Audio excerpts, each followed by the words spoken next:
50,000, I need a husband. The CEO's daughter stunned a struggling single dad. My name is James. I'm 37 years old.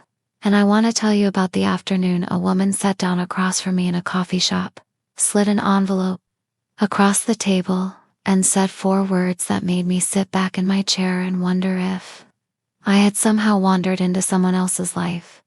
Let me tell you who I was before that afternoon. I was a man running on empty in the specific way that has nothing to do with laziness and everything to do with circumstances that arrived faster than anyone could have prepared for. My son Owen was 8 years old, gap-toothed, and obsessed with space. The kind of kid who asks questions that make you realize how little you actually understand about the universe. His mother had left when he was 3, not dramatically, just gradually and then completely, the way some people exit. I had raised him alone since then, on a construction worker's income that was honest and physical and entirely dependent on my body staying healthy. Then my back gave out 3 months earlier. A side accident, nothing catastrophic, but the kind of injury that sidelines you completely and heals on its own schedule, regardless of your bills. I was on reduced workers' compensation. The rent was current but barely. Owen needed new shoes. And I had been looking at his old ones and doing math for 2 weeks. I was at a coffee shop on a Tuesday afternoon because the library closed early and I needed Wi-Fi to submit some paperwork and couldn't afford the internet at home that month. I had a coffee I had made last 90 minutes and a laptop that was held together partly by a strip of electrical tape on the hinge. A woman sat down across from me without asking. I looked up. She was around 30, well-dressed without being showy about it, the kind of put together that comes from habit rather than effort. She had a folder in front of her and the direct expression of someone who has rehearsed what they are about to say but is still slightly nervous about saying it. She asked if my name was James Calloway. I said yes, cautiously, because strangers don't usually know your name in coffee shops. She said a mutual acquaintance had pointed me out. My former site manager Derek, who apparently knew her family somehow. She said she had asked Derek if he knew anyone who was honest and reliable and currently in a difficult situation.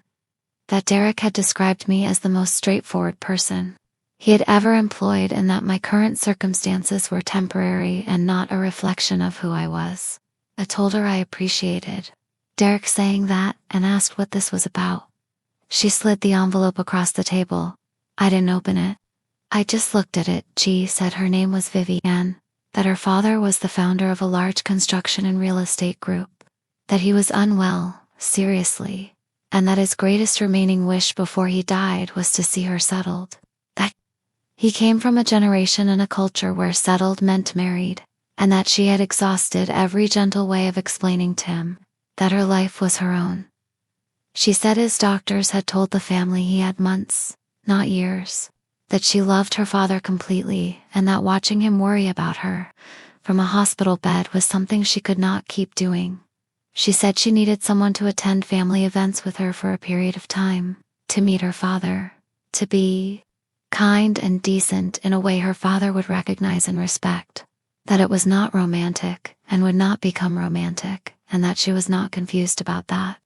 That she simply needed someone genuine because her father would see through anything performed. She said there was $50,000 in the envelope, that half would be paid immediately and half at the end of an agreed period. Then she stopped talking and waited. I sat with all of that for a long moment. I told her I was going to be honest with her before I said anything else. That I was a construction worker with a bad back, an 8-year-old son, and a laptop held together with electrical tape. That I didn't own a suit that still fit. That whatever image Derek had painted, she should understand clearly who was sitting across from her. She said Derek had told her all of that. That it was why she was sitting across from her. What the hell was that? I asked what Sniper! she meant. I said he's out! She Go! said her father had started his company with nothing.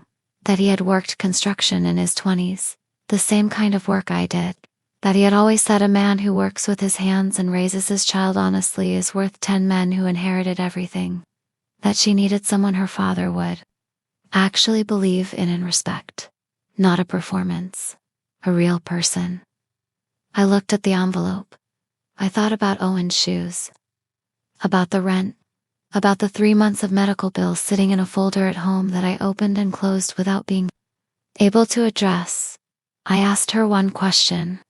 I asked if her father was a good man. She looked at me and her expression shifted into something softer and unguarded for the first time since she sat down. She said he was the best man she had ever known, that his only flaw was loving her in the language of his generation, which was worry dressed up as expectation. That she wasn't doing this to deceive him, but to give him peace. That there was a difference. I told her I needed to think about it, that I had a son and his well-being was the frame around every decision I made, and I needed to make sure that anything I agreed to was something I could explain to him honestly. She said she understood completely, that she had not approached this lightly either, that if I said no, she would understand.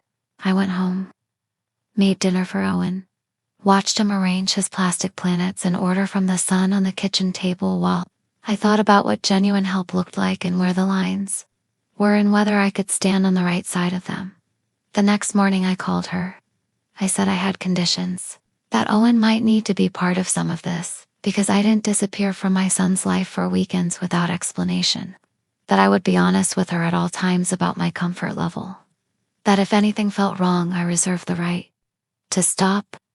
That I wanted a written agreement because I had learned that verbal understandings drift and I couldn't afford drift. She said yes to every condition without negotiating a single one. The arrangement lasted for months. I met her father 3 times. His name was George, and he was a big man, reduced by illness, but not in spirit, sharp-eyed and direct, the kind of person who asks real questions and listens carefully to the answers. He asked me about my work, about Owen, about how I had managed. Alone? I answered honestly, because Vivian had been right that he would see through anything else. The 3rd visit, he held my hand for a moment before I left and said, "You're a good father. That's all that matters in the end." I carried that home with me. George passed 6 weeks after our last visit. Peacefully at home with his family around him, Vivian called to tell me. She said he had talked about me twice in his final weeks. About how she had finally found someone solid, and that she hoped I understood what that had meant to him. I told her I was glad he had been at peace. She said the 2nd payment would be transferred that week. Then she paused and said she wanted me to know that she hadn't expected to find what she found, that she had expected a transaction and had gotten something more complicated and more decent than that. I told her I hadn't expected to sit across from someone so genuinely trying to love her father in the only language he had left. She said, "We helped each other." I said I thought that was right. The money changed our immediate situation completely. Owen's shoes. The medical bills cleared. It's 3 months of breathing room that became the foundation of something more stable. I was back on site by month 5. Back, injury healed. A new crew and a foreman who had heard through Derek that I was available. Owen never knew the full details. He knew I had helped a woman whose father was sick and that she had paid me fairly for my time. He accepted this with the practicality of a child who trusts their parents' judgment. One evening he asked me if the lady was nice. I told him she was genuinely good. He said, "The best jobs are when the person is good." 8 years old. Already understanding something it takes most people decades to figure out. If you have ever helped someone in a way that quietly helped you back, this one was for you. Life doesn't always separate giving and receiving as cleanly as we expect. Sometimes the most honest transactions are also the most human ones. Subscribe. There are more stories here, and every one of them is about people who showed up with their whole selves when it counted.